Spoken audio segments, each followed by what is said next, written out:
The crystalline clink of champagne glasses echoed through the Whitmore mansion's marble foyer, a sound that had once meant celebration to Clara.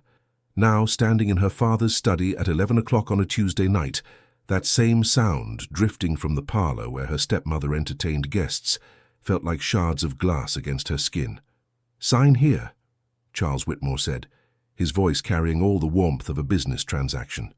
Because that's what this was, Clara realized with growing horror. A transaction. Her hands trembled as she stared at the papers spread across the mahogany desk. Legal documents, dense with clauses and terminology she didn't fully understand, but one phrase jumped out with terrifying clarity. Transfer of debt obligation through provision of collateral, namely Clara Michelle Whitmore. "I don't understand," she whispered, though part of her did. Part of her had understood the moment her father's assistant had summoned her from her small apartment in Brooklyn, the apartment she'd moved to after the divorce, after 3 years of failure and humiliation. Charles didn't look at her. He never really looked at her anymore, not since Richard Whitmore Jr. had returned the defective merchandise, as Eleanor Whitmore had so delicately phrased it during the divorce proceedings. Not since the medical reports had confirmed what everyone in their glittering social circle had whispered about for months. Clara was sterile, broken, unable to provide the one thing that mattered in marriages like theirs. $15 million, her father said flatly, finally meeting her eyes. Those eyes that shared her same dark brown color, but held none of her warmth, none of her humanity. "That's what I owe Minjun Park. That's what your continued existence in my life has cost me." The words hit like physical blows. Clara gripped the edge of the desk, her vision swimming. "What are you talking about? I never asked you for anything after the divorce. I've been working, Your failure cost me everything," Charles exploded, slamming his hand on the desk. "Do you know what it did to my reputation when Richard's family revealed that my daughter couldn't produce an heir? The Whitmores pulled their investments. The Ashtons followed. The Vanderbilts wouldn't return my calls. I had to borrow from people I never should have been in debt to, and now—" He stopped, composing himself with visible effort. "Now there's a way to settle the debt." Clara's mind raced. Minjun Park. She'd heard the name whispered at charity galas, always with a mixture of fear and fascination. Korean Mafia. Import-export, they said. But everyone knew that was a polite fiction, covering something far darker. "You're selling me," she said, the words tasting like ash. "You're actually selling your daughter to a crime boss." "I'm settling a debt," Charles corrected coldly. "Mr. Park has been remarkably patient, but patience has its limits. He's agreed to forgive. The entire sum in exchange for— Well, he saw your photograph, he expressed interest. It's a marriage contract, Clara. Perfectly legal." "Marriage?" Clara laughed, a sharp, broken sound. "This isn't marriage, this is slavery. This is survival," her father snapped. "Mine, primarily, but also yours. You think you have options? You're a divorced, barren 28-year-old black woman with a degree in art history and no trust fund because I lost it all trying to save face after your failure. What exactly is your brilliant alternative plan?" Each word was chosen to wound, and they hit their marks with precision. Clara had spent 3 years believing the lies, believing she was defective, believing the problem was her body, and not the poison that had been fed to her disguised as medicine. 3 years of Richard's disappointed sighs, Eleanor's pitying looks, the doctor's solemn head shakes. "I won't do it," she said, but even she could hear the weakness in her voice. Charles pulled out. His phone tapped the screen and turned it toward her. The video showed men, large, cold-eyed men, standing in what looked like a warehouse. One of them held a photograph. Her photograph. "Mr. Park's associates visited me last week," Charles said quietly. "They were very clear about what happens if the debt isn't settled by Friday. They were also very clear that your signature on these papers is preferred, but not required. You can sign willingly, or you can be delivered unwillingly. Either way." "Clara, you're going to New Jersey." The room spun. This couldn't be happening. This was America 2019, not some historical drama about women as property. But as she looked at her father's implacable face, she understood with crushing certainty that he would do this. He'd already done it. The papers were just a formality, a way to maintain the illusion of civility. "Does David know?" she asked, thinking of her younger brother, the only family member who'd visited her after the divorce. "David is studying abroad, as you know, Oxford. He doesn't need to be troubled with the family's financial difficulties." Protected, Clara thought bitterly. The son was protected while the daughter was sacrificed. Her hand moved as if disconnected from her body, picking up the heavy fountain pen that had been her grandfather's. The same grandfather who'd built the Whitmore fortune, who'd believed in legacy and honor. What would he think of this moment? She signed. The next 48 hours passed in a nightmarish blur. A woman arrived, professional, efficient, terrifying in her competence, to prepare Clara. She was taken to a spa, waxed, polished, her natural curls straightened and styled into submission. Clothes appeared, expensive designer pieces in jewel tones that Clara would never have chosen for herself. Emerald silk, sapphire cashmere, ruby lace. "Mr. Park has specific preferences," the woman explained, holding up a dress that cost more than Clara's monthly rent. "He appreciates elegance, sophistication. These colors complement your skin beautifully." Clara wanted to scream that she didn't care about Min-jun Park's preferences, but the words died in her throat. What was the point? She was being gift-wrapped, and gift-wrap didn't get opinions. On Friday evening, a black Mercedes arrived. The driver opened the door without a word, and Clara climbed in, wearing the emerald dress and diamond earrings that had been her mother's, the only piece of her old life she'd been allowed to keep. Her father didn't come to say goodbye, neither did her stepmother. Only the housekeeper, Maria, who'd known Clara since childhood, pressed a rosary into her hand and whispered, "Vaya con Dios, mija." The drive to New Jersey took 90 minutes through increasingly isolated roads. Clara watched the city lights fade, replaced by darkness and the occasional glow of distant houses. Her phone sat dead in her purse. They'd taken it that morning, replaced it with a new one that had only one number programmed in: Mr. Park. When they finally turned onto a private road, Clara's breath caught. She'd expected something fortress-like, threatening. Instead, the mansion that emerged from the trees was beautiful, almost serene, with warm lights glowing in tall windows and carefully manicured gardens visible even in the darkness. The car stopped at the front entrance. The driver opened her door. "Miss Whitmore," a woman's voice said, and Clara turned to see an elegant Korean woman in her 50s, dressed in a simple but expensive black dress. "I'm Mrs. Kim. Please come inside. Mr. Park is waiting." Clara's legs felt like water as she climbed the stone steps. The foyer was stunning. Hardwood floors, a curved staircase, original artwork that she recognized from her art history studies. A Chagall, a genuine Chagall hanging in a crime boss's entryway. "This way," Mrs. Kim said gently, leading her toward a set of double doors.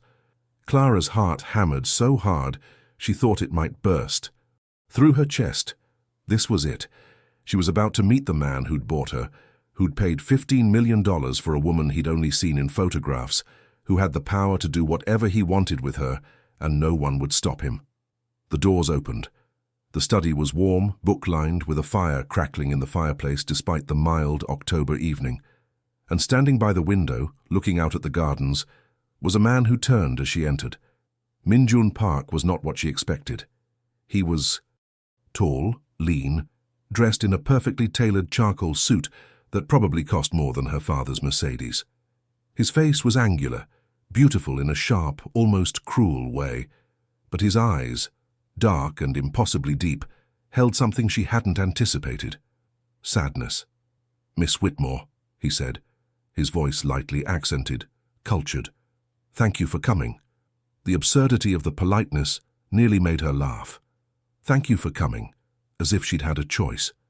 He crossed the room in 3 smooth strides, stopping a respectful distance away. Up close, she could see the fine lines at the corners of his eyes, the silver threading through his black hair at the temples. He was older than her, maybe late 30s, and he studied her with an intensity that made her want to hide. "I know you're frightened," he said quietly. "I know this is not what you wanted, but I want you to understand something, Clara. May I call you Clara?" She nodded, not trusting her voice. "You are not a prisoner here. You are my wife. There is a difference. 3 days. Clara had been in Minjun Park's mansion for 3 days, and she still couldn't reconcile the reality with her expectations. She'd expected brutality, degradation, the horror stories she'd heard whispered about women trafficked into criminal organizations. Instead, she'd found something far more confusing: courtesy, patience, and a loneliness that mirrored her own. Minjun had given her the entire East Wing, her own bedroom, sitting room, even a small library stocked with art books that made her chest ache with their thoughtfulness. He never entered without knocking, never touched her without permission, which he hadn't yet asked for. They shared dinners in a formal dining room that could seat 20, but felt intimate with just the two of them at one end, discussing art, music, books, everything except the transaction that had brought her here. It was the morning of the 4th day when Clara woke with a wave of nausea so intense she barely made it to the bathroom. She knelt on the cold marble, retching into the toilet, her mind racing. Food poisoning, a virus, or something more sinister. Was she being drugged, poisoned, slowly? Miss Clara. Mrs. Kim's voice came through the door, concerned. "Are you unwell?" Clara wiped her mouth with shaking hands. "I'm fine. Just something I ate, probably." But it wasn't fine. The nausea came again that afternoon, and again the next morning. By the 5th day, Mrs. Kim was watching her with knowing eyes that made Clara deeply uncomfortable. That evening, Minjun invited her to his private study, not the formal one where they'd first met, but a smaller room on the 2nd floor filled with photographs and personal items. Clara's curiosity overcame her caution as she studied the images. A younger Minjun with an older couple, clearly his parents, Minjun in military uniform, and one photo turned face down on the desk that he quickly moved when he saw her looking. "Sit, please," he said, gesturing to a leather sofa near the fireplace. He poured 2 glasses of wine, then paused, studying her face. "Or would you prefer water?" "Water," Clara said quickly, and something flickered in his eyes. Understanding, maybe. He brought her water in a crystal glass, then settled into the chair across from her, the wine forgotten on the side table. For a long moment, he just looked at her, and Clara felt heat rise in her cheeks under that steady gaze. "You're wondering why I haven't touched you," he said finally, cutting through the tension with characteristic directness. Clara's breath caught. Yes. Because when I make love to my wife, I want her to want me too." He leaned forward, elbows on his knees, his eyes never leaving hers. "I know what your father told you about me. I know what you think I am. And you're not entirely wrong, Clara. I've done things that would horrify you. I've hurt people. I've ordered deaths. I've built an empire on blood and fear. She should have been terrified. She was terrified, but she was also transfixed. But I've never forced a woman," he continued softly, "and I won't start with you. So we'll wait. We'll have dinner, we'll talk, we'll learn each other. And when you're ready, if you're ready, you'll tell me. And if I'm never ready?" The question escaped before she could stop it. Minjun smiled, sad and knowing. "Then I'll have an expensive, beautiful roommate who appreciates Chagall and argues with me about whether Rothko was a genius or a fraud." Despite everything, Clara laughed. It bubbled up unexpectedly, releasing some of the tension that had been coiled in her chest since that night in her father's study. Minjun's smile widened, reaching his eyes for the first time, and she saw the man he might have been in a different life. "Genius," she said. "Rothko was absolutely a genius. He painted rectangles, Clara. My nephew paints rectangles. Your nephew paints shapes. Rothko painted emotion." They argued about art for an hour, their voices rising and falling in passionate debate. And somewhere in that hour, Clara forgot to be afraid. She forgot she was bought property, forgot she was sterile and broken and worthless. She was just Clara, art history major, arguing with an infuriatingly well-read criminal about abstract expressionism. When she finally returned to her room, she found Mrs. Kim waiting with fresh towels and a knowing smile that made Clara's stomach flip. "Mrs. Kim," Clara said carefully, "can I ask you something?" "Of course, Miss Clara." How long have you worked for Mr. Park? 15 years. Since before... Mrs. Kim stopped, reconsidered. Since he was a very different man. What changed him? Mrs. Kim's expression softened with old grief. He lost everything that mattered, and then he built walls so high that nothing could hurt him again. Until now, perhaps. She left before Clara could ask what she meant, but the words echoed in the silence. Until now, perhaps. The next week unfolded in a strange rhythm. Mornings, Clara woke to nausea that she hid increasingly poorly. Afternoons, she explored the mansion and grounds, discovering a greenhouse full of orchids, a library that rivaled some universities, a pool house that looked like something from a resort. Evenings belonged to Min-jun, dinners that stretched for hours, conversations that ranged from profound to ridiculous, moments of laughter that felt stolen from some other, simpler life. And slowly, terrifyingly, Clara felt the walls around her own heart beginning to crack. She learned that Min-jun had studied economics at Seoul National University before his father's death had pulled him into the family business, that he spoke 4 languages fluently, that he couldn't cook to save his life but made the most extraordinary tea, that he'd been married once 10 years ago and lost his wife and unborn child in an attack by a rival organization. The photo turned face down on his desk was of her. Her name was Ji-yeon, he told Clara one night, his voice rough with old pain. She was an artist like you wanted to be, painted landscapes mostly. The greenhouse was hers. I kept the orchids alive because she loved them. Clara's hand moved without conscious thought, covering his where it rested on the table. His fingers turned, threading through hers, and the touch sent electricity up her arm. I'm sorry, she whispered. I thought I'd never want this again, Min-jun said, looking at their joined hands. A wife, a family, the vulnerability of loving someone who could be used against me. And then I saw your photograph, and something in your eyes.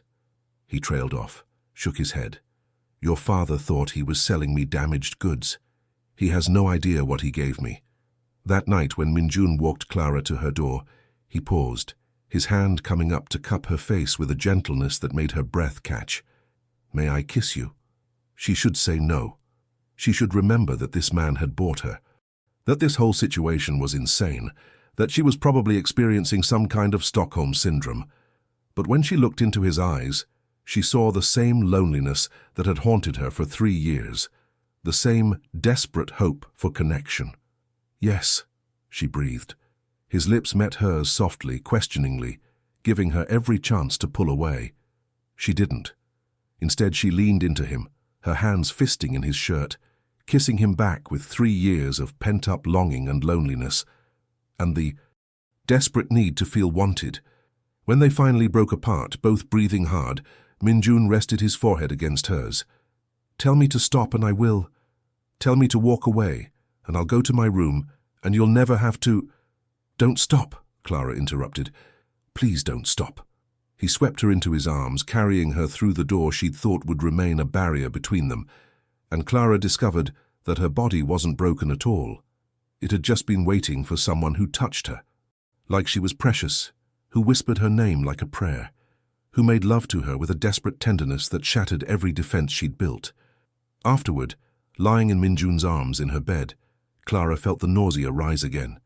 She extracted herself carefully, stumbling to the bathroom, and this time when she emerged, Min-jun was sitting on the edge of the bed, concern etched on his face.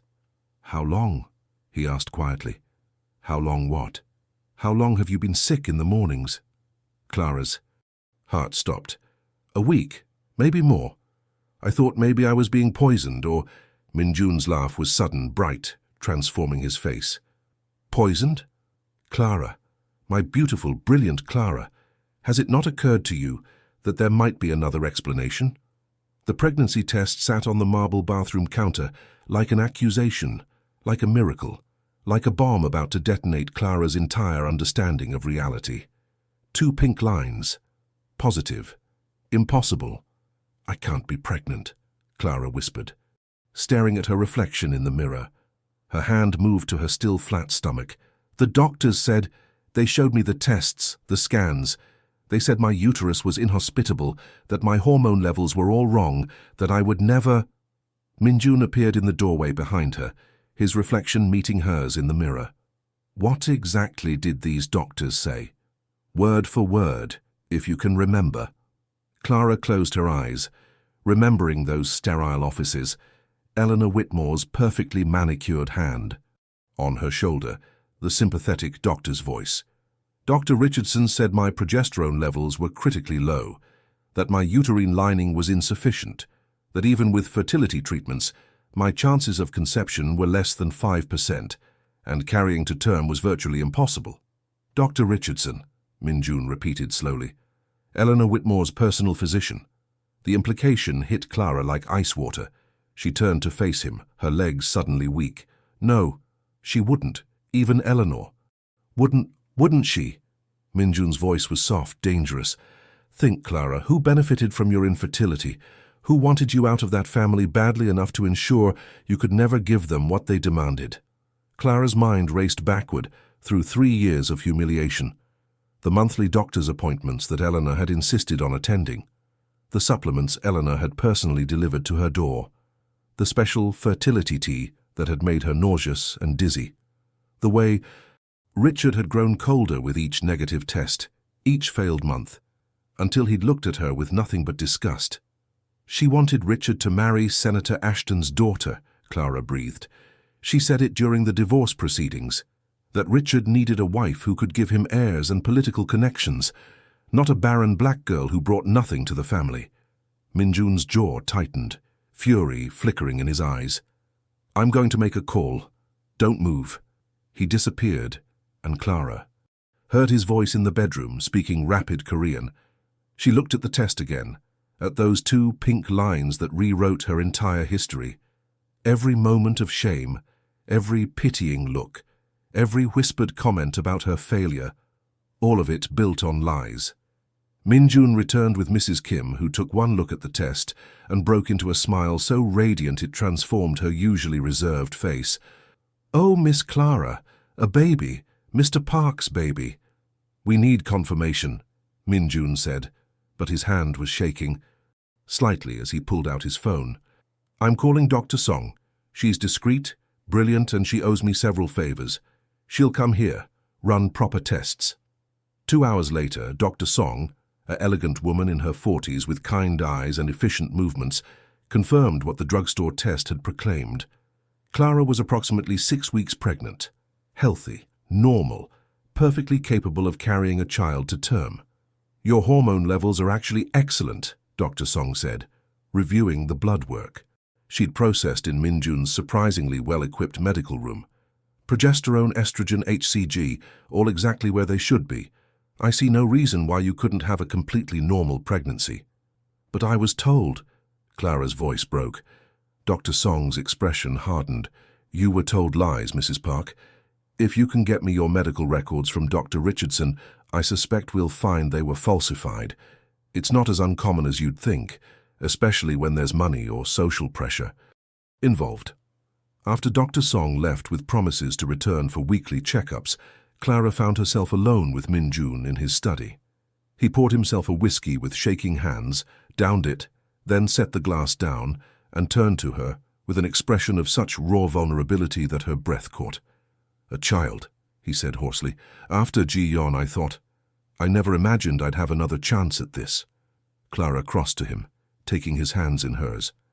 "Are you happy? About the baby?" "Happy?" Minjun laughed, a choked sound. "Clara, I'm terrified, I'm ecstatic, I'm..." He pulled her close, his hand splaying across her stomach with infinite gentleness.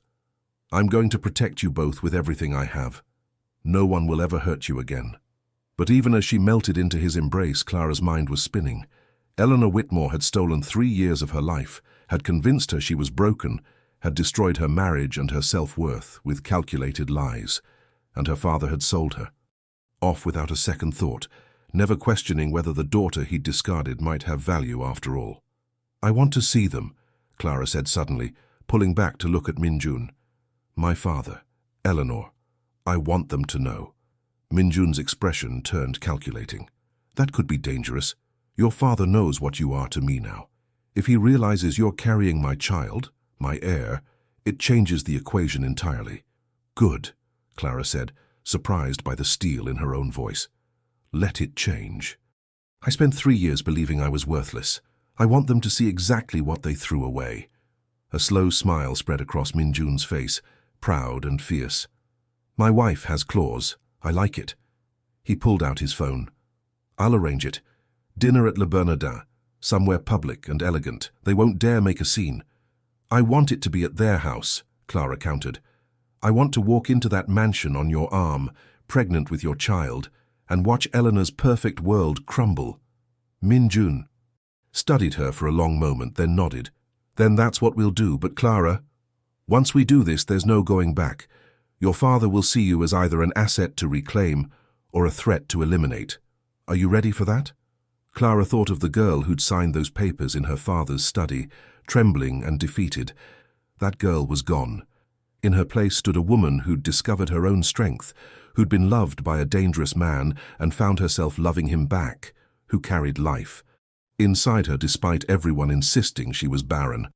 I'm ready, she said. 3 days later, Clara stood in front of her mirror, studying her reflection. The emerald dress Minjun had chosen hugged her body perfectly, elegant and expensive. Diamonds glittered at her throat and ears. Real ones this time, gifts from Minjun that made her mother's earrings look like costume jewelry. Her hair fell in soft curls around her shoulders, and her skin glowed with the kind of radiance that pregnancy magazines gushed about, but she'd never believed was real. She looked powerful, she looked wealthy. She looked nothing like the broken girl who'd left this house 6 weeks ago. Minjun appeared behind her, devastating in a black suit that probably cost more than her father's monthly mortgage payment. He handed her a manila envelope. Dr. Song obtained your medical records from Dr. Richardson's office. The real ones, not the falsified versions. Every test you took came back normal. Every hormone level was perfect. The only abnormality was the supplements Eleanor was giving you.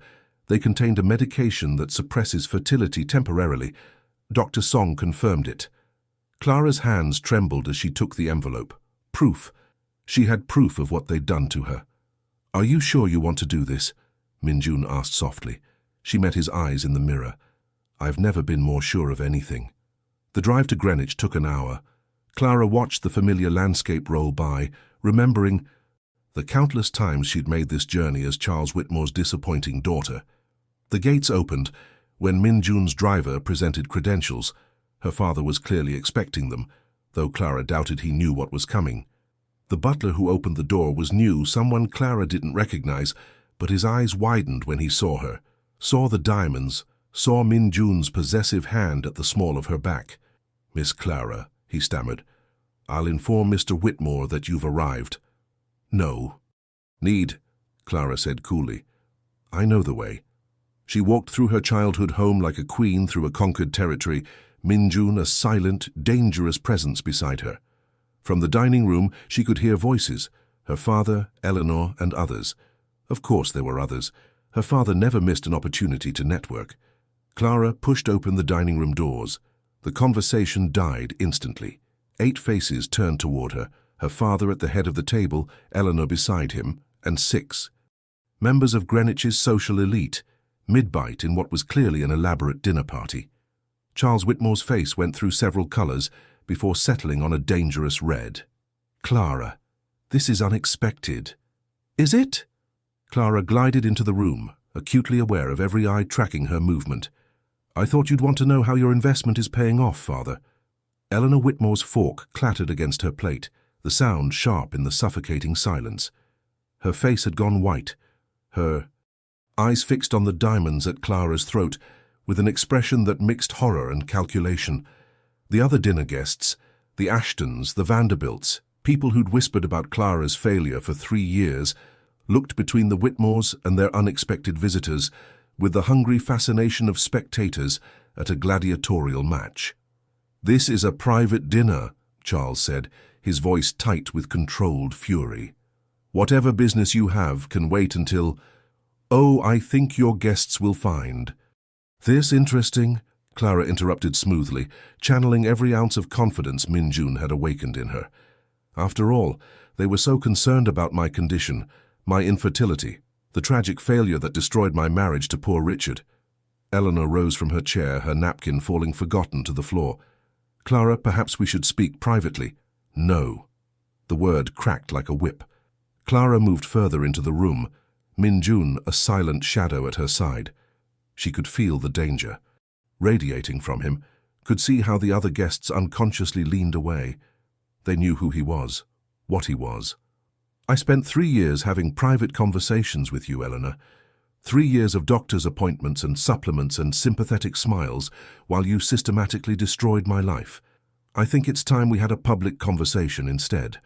Senator Ashton cleared his throat uncomfortably. Perhaps we should leave the family to stay, Min-jun said quietly. It wasn't loud, but something in his tone made everyone freeze.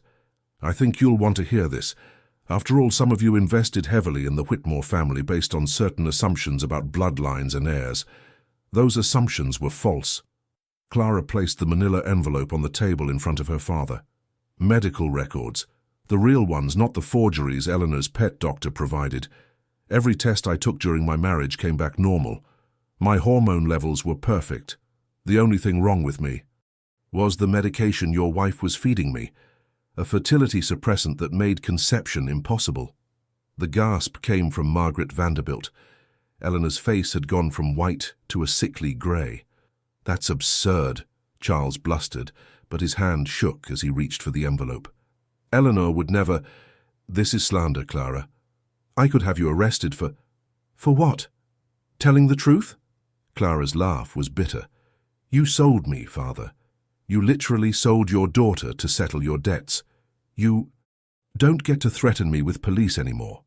She watched him open the envelope, watched his eyes scan the documents, watched the moment he understood that everything Clara was saying was true.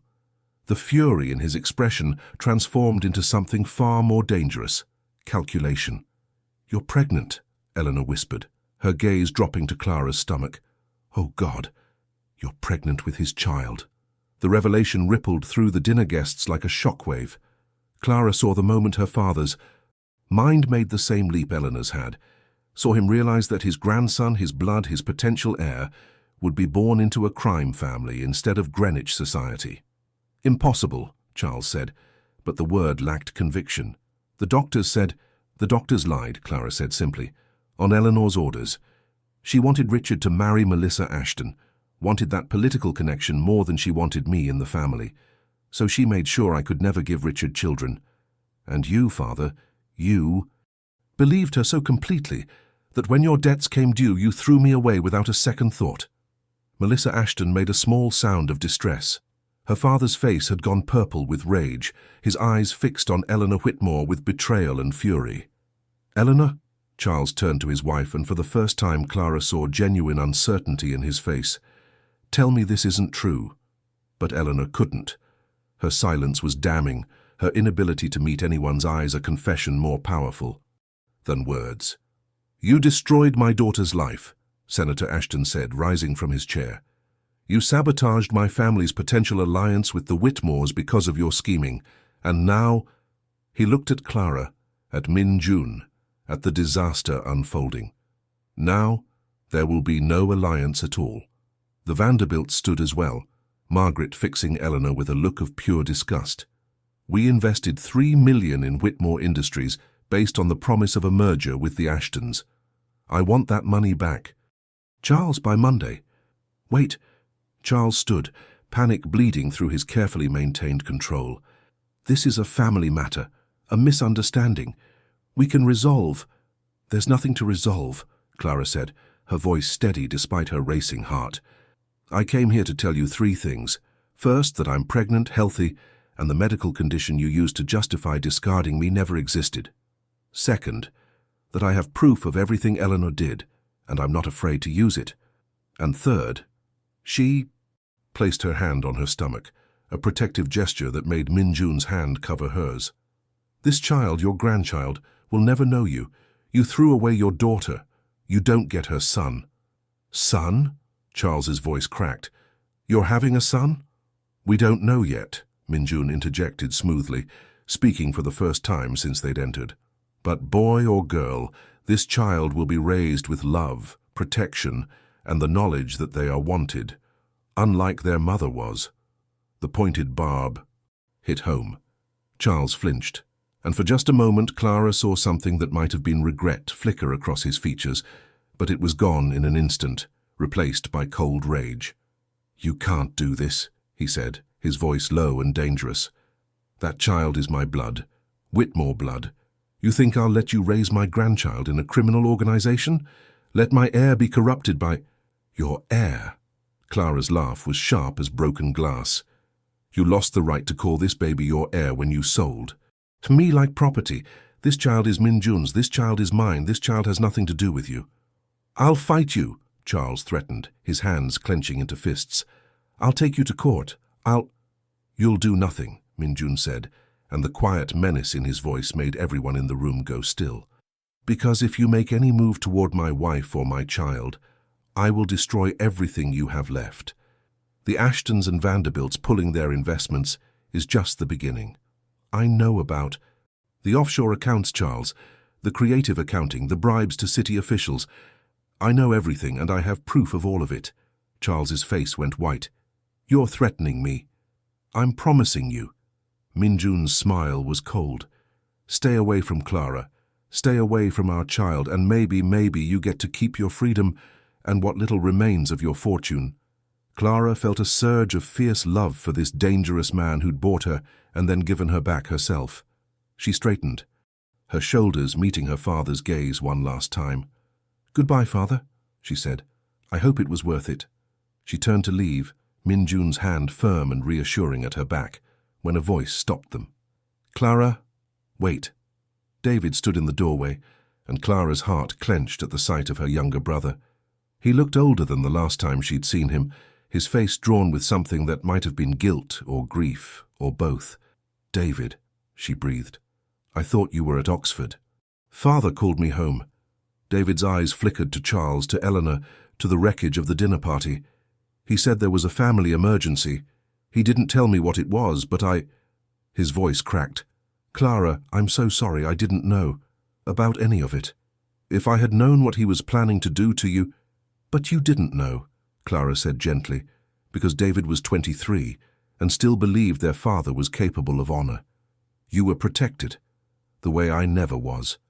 David crossed the room, stopping a careful distance from Min Jun, who watched him with unreadable eyes. "Are you really pregnant?" Clara nodded, her hand moving unconsciously to her stomach. Something broke in David's expression, joy and sorrow and fear all mixed together. "Then I'm going to be an uncle. And you're happy? He treats you well?" "Better than anyone in this family ever did," Clara said honestly. David looked at Min Jun, seemed to weigh something in his mind, then made a decision. "I need to tell you something. Father is planning something. I heard him on the phone yesterday before he called me home. He was talking about reclaiming assets, about how the baby changes everything. He said—" David's voice dropped to a whisper. "He said blood is blood, and the Park family won't keep what belongs to the Whitmores." The temperature in the room seemed to drop 10 degrees. Min Jun's hand moved to Clara's waist, pulling her protectively closer. "You're lying," Charles said, but the panic in his voice betrayed him. "I'm not," David said, looking at his father with something like disgust, "and I won't be part of it. Whatever you're planning, I won't help you." "David," Charles started. "No." David's voice was stronger now. "I stayed quiet when you divorced Clara. I stayed quiet when you sent her away. I won't stay quiet if you try to hurt her or her baby." He turned back to Clara. "Be careful, please." Min Jun's phone buzzed. He glanced at it, and his expression went cold and hard. "We need to leave. Now." They made it to the car before Clara saw them. 2 black SUVs parked at the end of the driveway, men in dark suits standing beside them. Not Min Jun's men, someone else's. "What's happening?" Clara asked, fear threading through her voice. Min Jun's jaw was tight as he helped her into the Mercedes. "Your father made his move faster than I anticipated. Those are private security contractors, former military. The kind of people hired for extractions and kidnappings. Kidnappings? Clara's blood ran cold. He's going to try to take me. He's going to try. Minjun's hand moved to the small of her back as his driver pulled away from the mansion, the SUVs falling into position behind them. But he won't succeed. The prenatal clinic in Manhattan was supposed to be safe, neutral territory, a sleek glass building full of wealthy, pregnant women and their attentive husbands, where violence was unthinkable. Dr. Song had scheduled Clara's 16-week ultrasound, there because her own equipment couldn't provide the detailed imaging they needed. Minjun had argued against it, wanted Dr. Song to arrange something at a private facility, but Clara had insisted. She was tired of hiding, tired of treating her pregnancy like a military operation. Now sitting in the waiting room, with Minjun's hand tight around hers and two of his men positioned by the exits, Clara wondered if her stubbornness had been a mistake. 6 weeks had passed since the disastrous dinner. At her father's house. 6 weeks during which Charles Whitmore's world had systematically collapsed. The Ashtons had pulled their investments, the Vanderbilts had sued, and whispers about Eleanor's fertility manipulation had spread through Greenwich society like wildfire.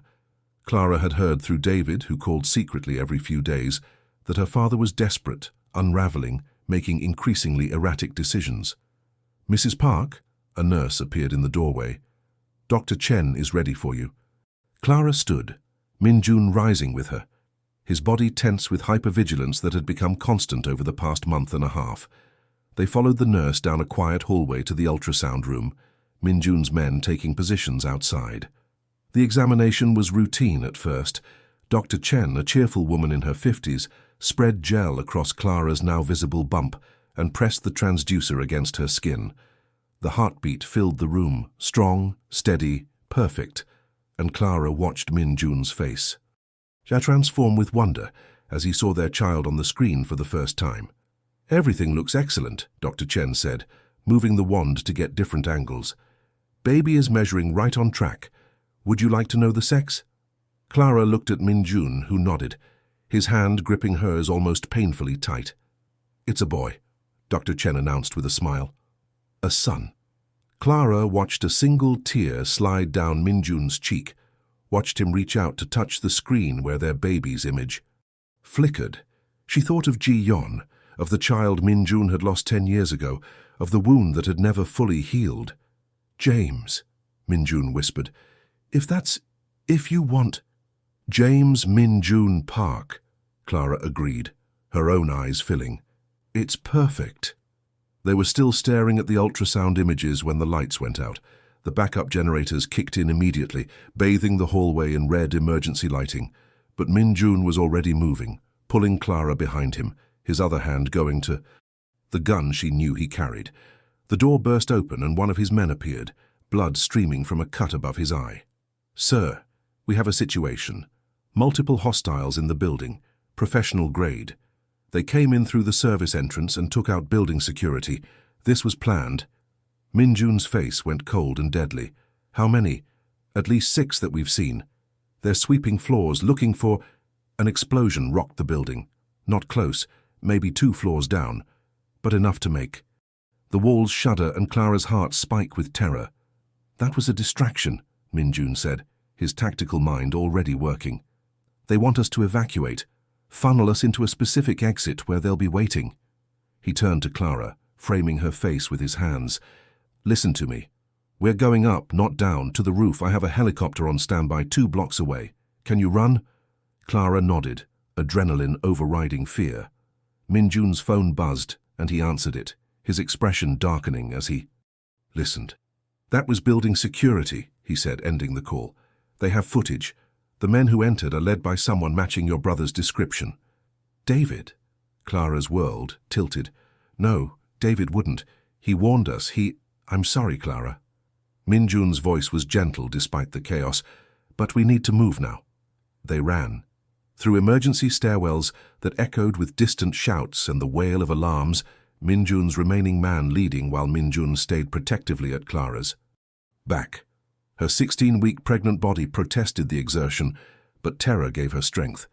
Up 4 flights, then 6, her lungs burning, until they burst through a door onto the roof. The Manhattan skyline sprawled before them, and in the distance, Clara could see a helicopter approaching. But between them and the designated landing zone stood 3 men in tactical gear, and David. Her brother looked sick, his face pale and sweating, a gun held awkwardly in his hand, like he didn't quite know how to use it. Behind him stood 2 mercenaries who very clearly did. "Clara," David said, his voice cracking, "I'm sorry. I'm so sorry. But Father said, he said if I didn't help, he'd cut me off completely. I'm drowning in gambling debts and I—" "You sold out your sister." Minjun's voice was lethal quiet. "Sold out your nephew. For money. For survival." David's hand shook. "You don't understand what it's like. What he's like. He said the baby would be better off with family. Real family, not—" He gestured helplessly at Minjun. "Not this." One of the mercenaries stepped forward. "Mrs. Whitmore, you need to come with us. Your father has arranged medical care and—" "My name is Mrs. Park," Clara said, her voice stronger than she felt. "And I'm not going anywhere."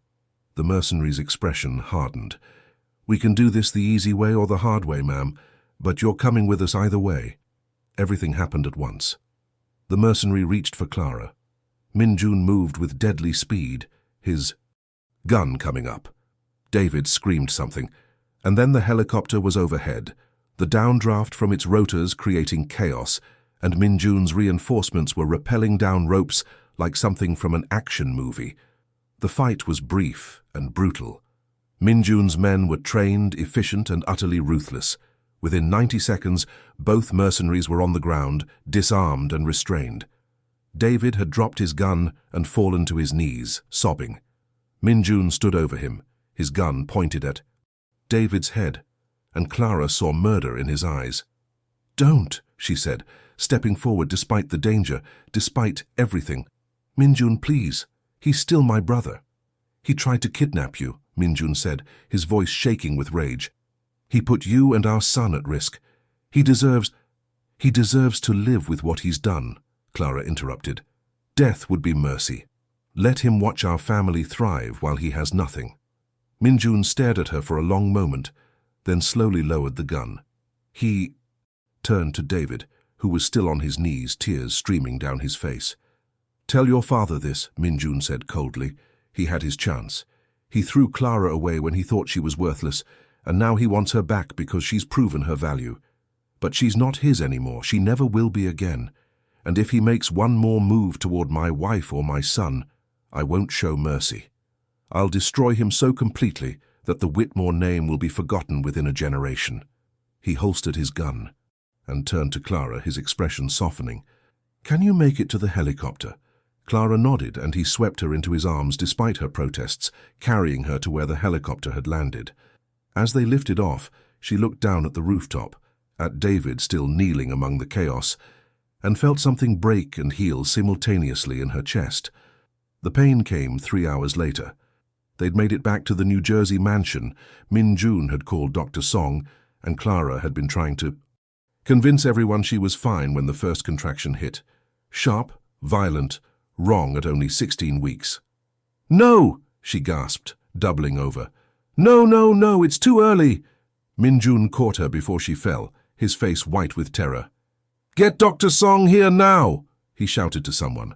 But Clara barely heard him over the rushing in her ears. "Not the baby. Please, not the baby. Not after everything." Dr. Song arrived within 20 minutes. How, Clara didn't know or care, and the examination was torturous. But when it was over, Dr. Song's expression was cautiously optimistic. "The baby is fine," she said firmly. "Strong heartbeat, no signs of distress. What you experienced was called an irritable uterus, stress-induced contractions that feel like labor but aren't. With bed rest and medication, you should carry to term without issues."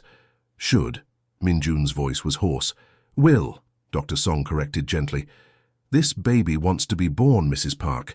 He's a fighter like his parents." The next weeks blurred together. Complete bed rest. Minjun rarely leaving her side. News filtering in that Charles Whitmore had been arrested on multiple charges of fraud and conspiracy to kidnap. Eleanor filing for divorce. David entering rehab for gambling addiction, and agreeing to testify against their father in exchange for immunity. The Whitmore empire crumbled while Clara's belly grew, and then, on a cold February morning, at exactly 37 weeks, James Min-jun Park entered the world, screaming his fury at being evicted from the warmth. 7 pounds, 3 ounces of perfect, healthy baby boy, with his father's dark eyes and his mother's determined chin. Min-jun held him for the first time with shaking hands, tears streaming openly down his face. "Hello, my son," he whispered in Korean, then English. "My miracle, my second chance." Clara watched them, her heart so full it hurt. This man who'd bought her had given her everything, her self-worth, her truth, her future. And now, this, a family forged not in blood obligation but in choice, in love, in the determination to protect what mattered. 6 months later, Clara stood in the greenhouse among Ji-yeon's orchids, James sleeping in a carrier against her chest, while Min-jun worked nearby. She'd discovered she was pregnant again, twins this time, a boy and a girl, and the news had sent Min-jun into another spiral of joyful panic. Her phone rang. David's number. She answered cautiously. Their relationship was still fragile, still healing. "Clara." Her brother's voice was stronger than she'd heard it in months. "I just wanted you to know, Father was sentenced today, 15 years. And I'm 3 months sober. I got a job. Nothing fancy, just teaching economics at a community college. But it's honest work and His voice broke. "I'm trying to be someone you could be proud of." "I know," Clara said softly, watching Min-jun lift James from the carrier with practiced ease. "Keep trying, David. The door isn't closed. Forever." She ended the call and moved to her husband's side, her hand resting on her still flat stomach where 2 more miracles grew. Min-jun smiled, that rare, unguarded expression he saved for her and their son. "What are you thinking?" he asked. Clara looked at the family she'd built from the ashes of the one that had discarded her. "I'm thinking that sometimes the best things come from the worst circumstances. That being sold was the beginning of being found." Min-jun kissed her forehead, careful not to disturb James. "I didn't buy you, Clara. I saved you. And you saved me right back." Outside the greenhouse, spring was beginning to emerge from winter's grip. Inside, surrounded by orchids and love and the promise of more children to come, Clara finally understood what freedom meant. Not the absence of bonds, but the choice of which ones to embrace.